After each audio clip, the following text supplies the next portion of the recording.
I'm really excited to talk to you. I have watched your TikTok content for quite some time, and I always resonate with how matter of fact and authentic it is. I get the impression that you take what you do very seriously, not too seriously that it becomes boring or anything like that, but you take it seriously enough that you put the effort into how you word things and how you bring them across.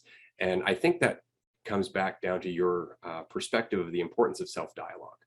So before we get into any more on that, why don't you tell our audience a little bit about yourself, how you came onto this path, and a little bit about your views? Oh, yeah. I mean, first off, thank you both for having me on here. It's funny because I told my wife when you guys first started, I was like, yo, they have this podcast and I'm pretty sure I'm going to be on it at some point, but it'd be really cool if I am. Like, I'm going to say I am, like the manifested, but at the same time, it'd be really cool if it did. So it's just really cool to be here right now with you guys.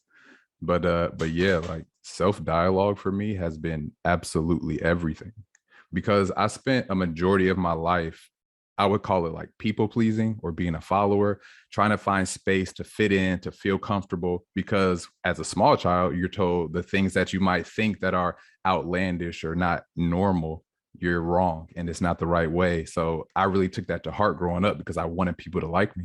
So for a majority of my life, my self-dialogue was crap. And my validation came from anybody outside of me telling me that I'm good or not. Only downside of that is it's just as bad if they tell me that I'm not good enough. And so as time went on, I started asking questions. And that's when things really opened up for me because people didn't have answers. I grew up in a very religious Christian household. And so to the point to where it was like when Harry Potter came out, they would read it in school, like to the kids. I would have to go sit in the library. Or if it was Halloween candy, I would have to go in the library for all those stuff. So it was like, there's this whole other world that I had no idea about. So I would ask questions like, well, if God knows everything, then he knows if I'm gonna go to hell before he created me, right?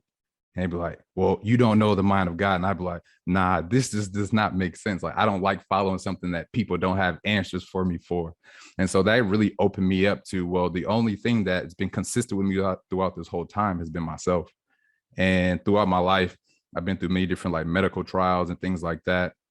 And eventually led me to meditation. And I stumbled across Alan Watts, which I'm very thankful that he's the first person I found because he's one of the few people who doesn't tell you what to do. And that's all I wanted. I wanted somebody to share their experience, but not tell me what to do. And when I came across him, that pretty much just opened me up to everything.